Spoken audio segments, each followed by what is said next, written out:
Coming up, Arizona State University is slow to repatriate native remains. Find out what percentage has been returned. A Cowlitz ceremony teaches youth to prepare sacred salmon, and Mount Blue Sky stands tall as a beacon of healing in Colorado. Next on the ICT Newscast. This program is made possible by the Corporation for Public Broadcasting, a private corporation funded by the American people. Support for the ICT Newscast with Aaliyah Chavez comes from the Arizona PBS studios in Phoenix at the Walter Cronkite School of Journalism and Mass Communications at Arizona State University.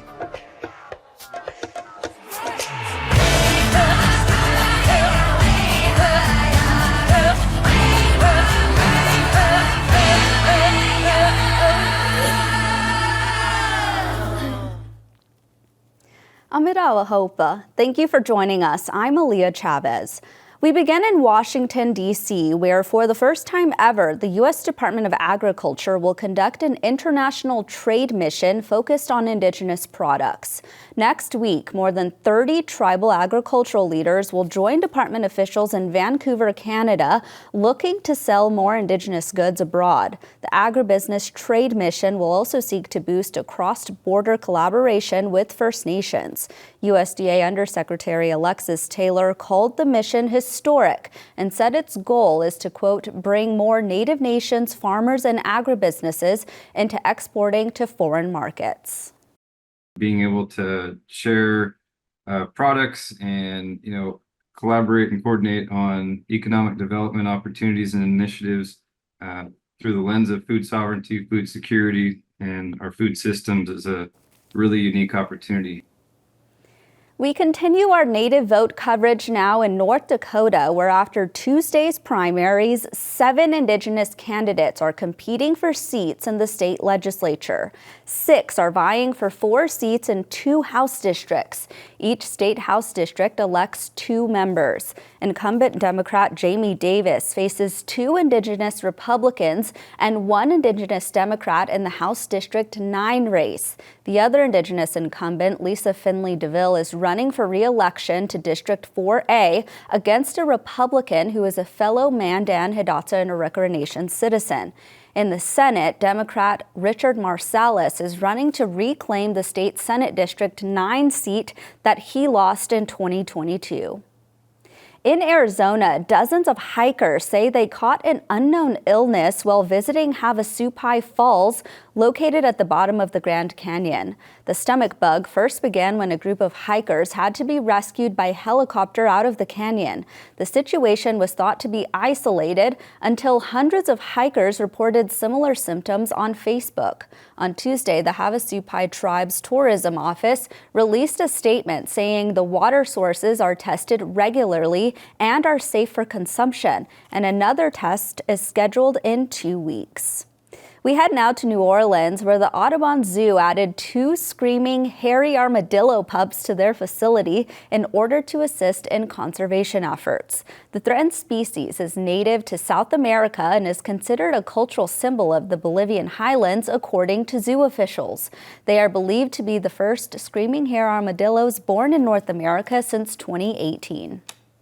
So these little screaming hairy armadillo pups were actually born at Audubon Zoo. They're just a few months old, even though they are larger. When they were born, they were extremely tiny, no hair, very soft, and over the past few months have gone on to eating solid foods, running around, they're burrowing, interacting. They're just an awesome addition to our facility. The Cherokee Nation in Oklahoma is recognizing Pride Month for the first time in its history.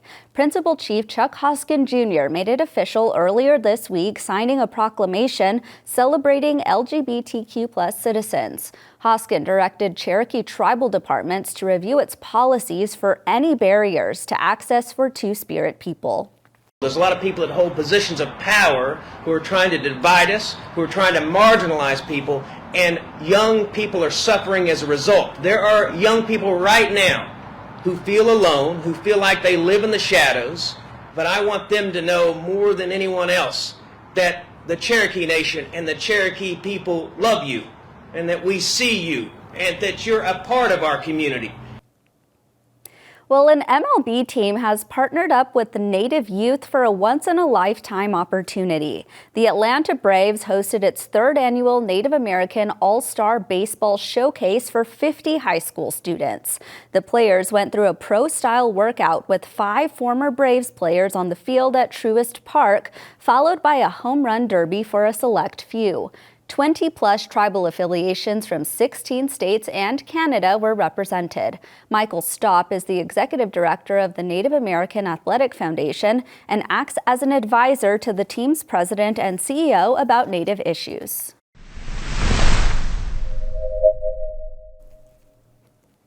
We go now to Washington State, where the Cowlitz Indian tribe recently conducted its very important and long-standing salmon ceremony. ICT and _ Native News reporter Nika Bartu-Smith was there on the ground and joins us now. Hello to you, Nika. Hi, Aaliyah. Thanks for having me. So start us off here by sharing the significance of the Cowlitz and their salmon ceremony. So this salmon ceremony has been happening since time immemorial, right? Honoring the salmon for feeding First Peoples. And it really took on new significance after the Cowlitz Indian tribe regained its federal recognition in 2002. Can you set the scene for us at this year's first salmon ceremony? How many folks were there? There were probably about 100 people there. It was pouring down rain. It was really cloudy, but people huddled together under raincoats and huddled around the fire. And the tree provided a really nice cover from the rain as well. I imagine that with so many tribal community members there, everyone was just so happy to be together. Yeah, absolutely. And this year, there was really an added presence of the youth there, and youth being able to take on a really central role in helping with the ceremony. And actually tell us more about that, because I understand that some youth made some pretty significant learning strides there. Absolutely. So this year was really about passing on these traditions to future generations. And so a number of different youth, probably around a dozen, helped prepare the ceremonial salmon, or the salmon itself, for consumption, right? So helping fillet it, learning how to clean it, asking questions about what do you do with the leftovers. And then one youth in particular, Lydia Hodges, who's Cowlitz's Indian princess, she was able to prepare the ceremonial salmon. And so that's one salmon itself that gets cooked over the fire, and then everybody takes a little piece of it, and its remains are given back to the river at the end of the ceremony. Tell us a little bit about where this ceremony took place and the significance of Cowlitz Landing. Yeah, so Cowlitz Landing is right on the Cowlitz River, and this piece of property is 32 acres, and it's really important to the Cowlitz Indian tribe because it was the first piece of property that the tribe bought, and that provides direct access to Cowlitz River for Cowlitz citizens. And that means that they don't have to ask permission to go be with the water, to go do ceremony, to go fishing. And this is the first spot that was made possible, to not have to ask that permission to be at along the Cowlitz River. Nika, tell us what it was like for you to be there and witness this ceremony. I was incredibly honored. I had been invited by the former chairwoman, Patty Kinswa-Gazer, and being there was wonderful. The salmon was incredible, of course.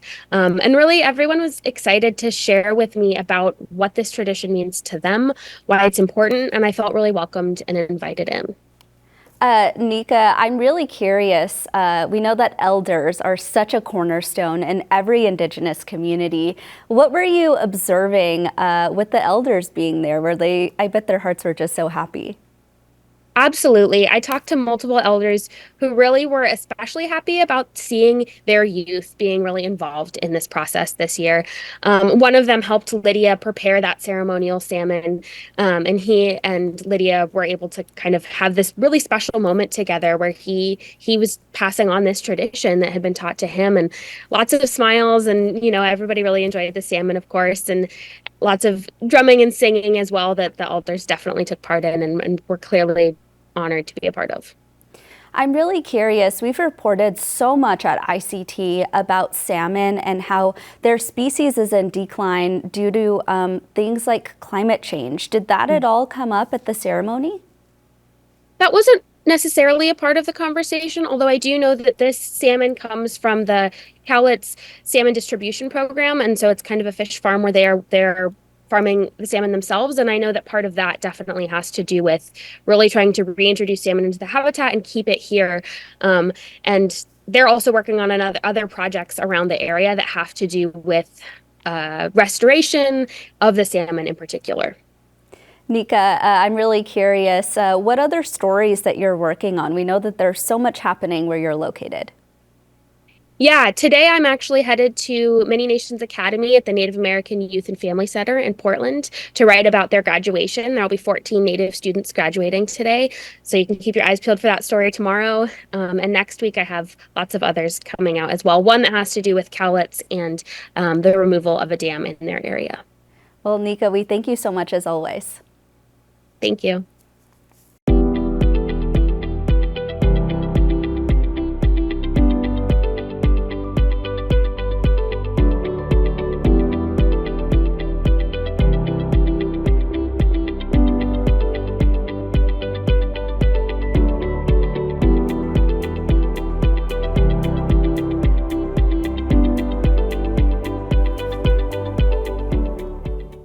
A group of graduate students at Arizona State University has uncovered concerning new details about how their university has treated Native American remains the institution holds. It's a collaboration between Cronkite News, the Howard Center for Investigative Journalism at ASU, and ICT. Reporter Madison Perales has the story.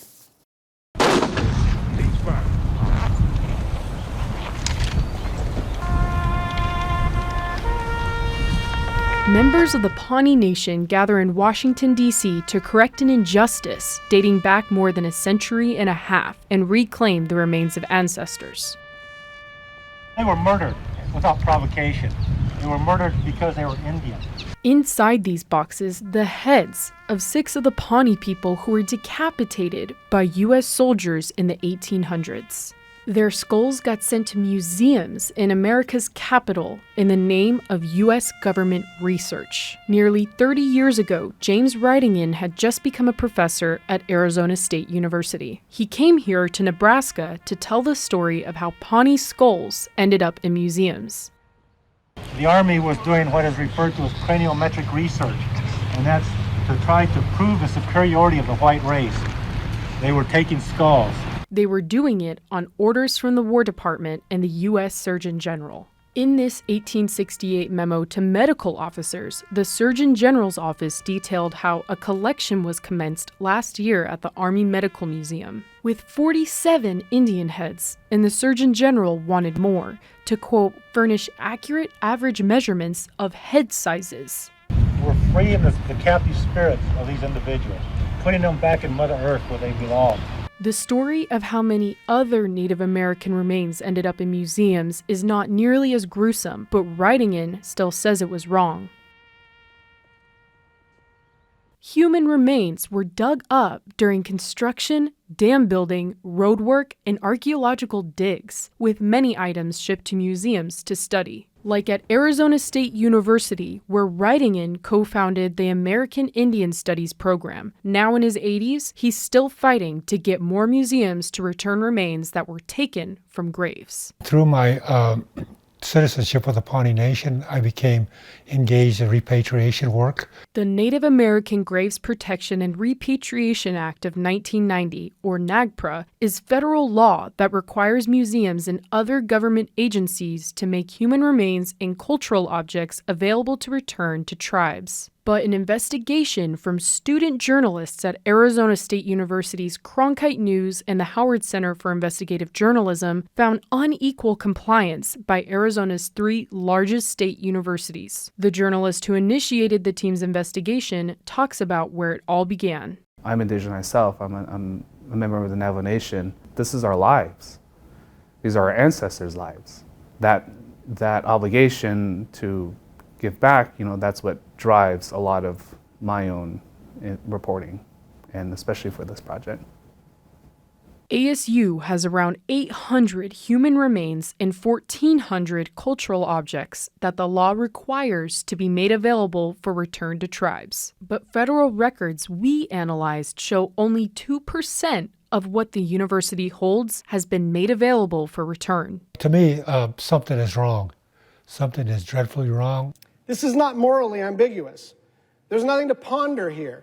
This February, Senator Brian Schatz, a Democrat from Hawaii, told fellow members of Congress universities in particular have moved too slowly.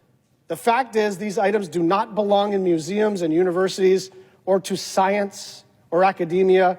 They belong to the native people from which they came. National Park Service records show Northern Arizona University has only a small collection of indigenous remains and made all of them available for repatriation in 2022. Down in Tucson, on the campus of the University of Arizona, the Arizona State Museum's group of driven but sometimes underfunded staff talked to us about their repatriation work. These ancestors and their cultural belongings were taken from, communities in the past.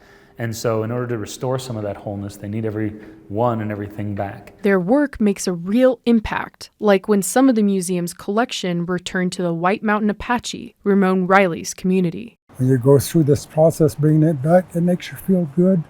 And it makes you feel sad doing it, putting it away. Riley, 83 years old, has devoted decades of his life to NAGPRA. Most of the elders have passed on. I'm about the only one that knows about NAGPRA history of Apaches. For the White Mountain Apache, reburial is a sacred and emotional experience, something Ramon will never forget. You're going through a process of today would be intergenerational historical trauma. We didn't see a lot of things that happened to our people, but we know the stories. It's still sort of hurtful in a way. The Arizona State Museum staff has worked hard to repatriate the human remains and artifacts it holds, despite not having enough staff or space. The primary purpose of our existing process is to make sure that we have everyone and everything that needs to be repatriated go back to the claimant tribe. ASM has made almost half of its collection available for repatriation, totaling thousands of human remains and tens of thousands of cultural objects. What's most important is to facilitate repatriation, when in the end all we want to do is do the right thing. Arizona State University has more work to do. Federal records show the university has made the remains of just 15 humans and only 32 objects from ASU's own collections available for return in the 34 years since NAGPRA became federal law. In an email, a top university official wrote, "While the initial data in your report captures where we are with NAGPRA according to public records, it does not paint a complete picture. There is much work to be done, but we have made great progress and fostered meaningful relationships with tribal partners that are not reflected in the national NAGPRA numbers." The university declined an interview and a request to tour its collection. In an earlier response, the university touted positive changes in recent years, like increases in staff assigned to NAGPRA and more than $500,000 in new funding, some of it from the federal government. The university said it created a handbook with updated NAGPRA protocols, established new NAGPRA programs for students, and said, "We are fully engaged and supportive of the repatriation process and are respectfully fulfilling the tenets of NAGPRA." Records obtained through a Freedom of Information Act request with the National Park Service show ASU acknowledging a range of problems. Staff lost track of human remains and cultural objects that were moved around. Bags containing human bones began to rip, and the then curator of ASU's collection told the federal government in 2020 2 of 4 buildings that housed the collections were in poor condition, and ASU said the collections themselves have not been properly housed for preservation as required by federal standards. The same year, wastewater entered the main collections room of one building and flooded the library. When asked about the details in these records, ASU referred us back to its original response with no new comment. James Wrightington, now a professor emeritus at ASU, wants to see more action. ASU needs to get off its rear end, needs to do something about this, and soon. To learn more about Native American repatriation issues and to go in depth on how universities are complying with NAGPRA law, visit us online at ictnews.org.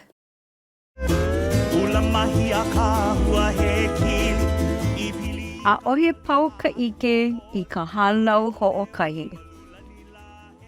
A ohe pau ka ike I ka halau ho'okahi. All knowledge is not taught in the same school. A ohe pau ka ike I ka halau ho'okahi. All knowledge is not taught in the same school.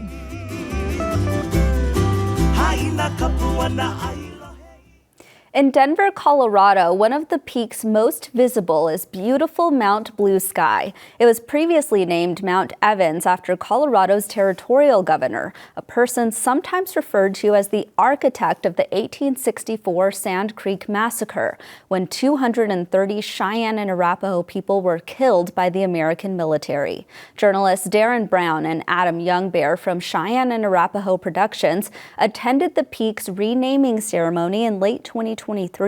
They captured the reaction of Cheyenne and Arapaho people who had been driven out of their ancestral homelands years ago.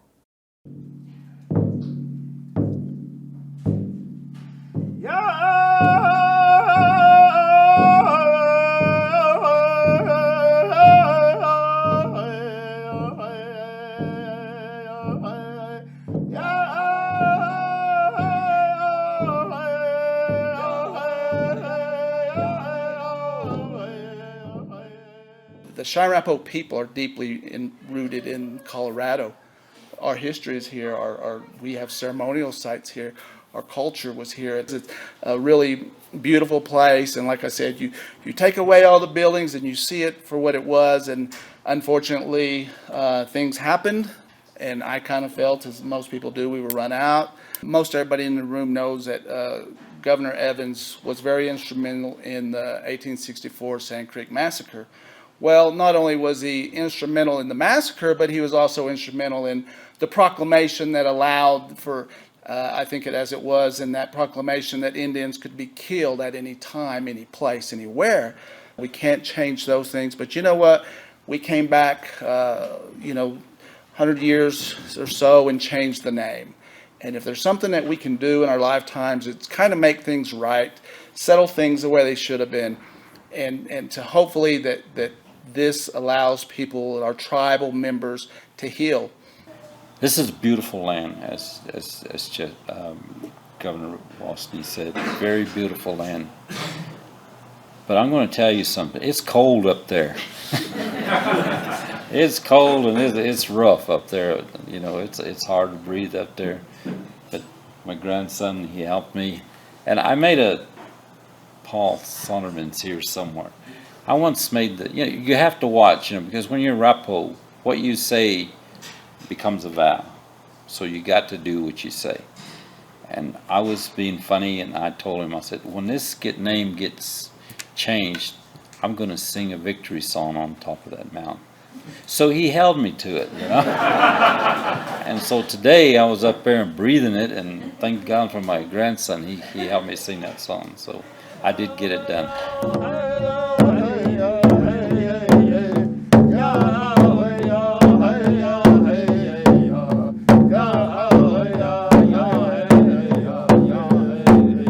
The winds up here on the summit can be quite strong and pretty powerful, but it was those winds who carried this victory song all across this place this morning that used to be known as Mount Evans. This morning, the Cheyenne and Arapaho tribes came to reclaim this mountain as their own. And now forever, this place will be known to not just the Cheyenne and Arapaho people, but to everyone as Mount Blue Sky.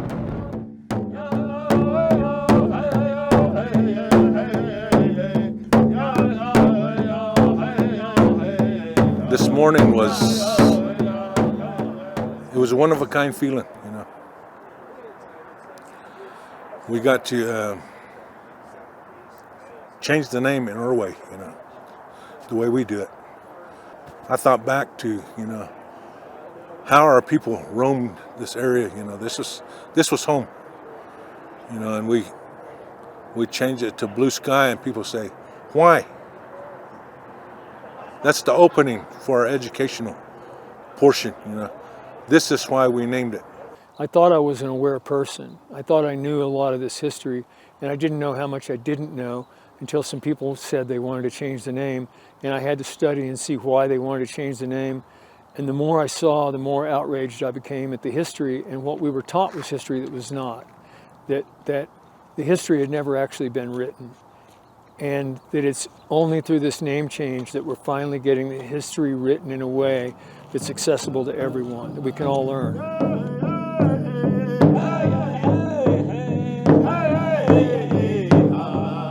It took a lot of effort from every aspect of the people that live here in Colorado, and they helped us.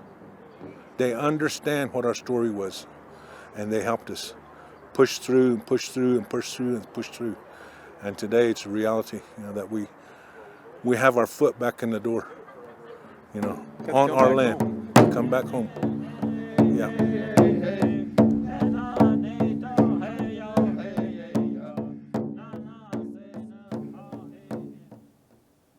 That is a slice of our Indigenous world. For all the latest, visit ictnews.org. From all of us in the newsroom, stay safe, my relatives.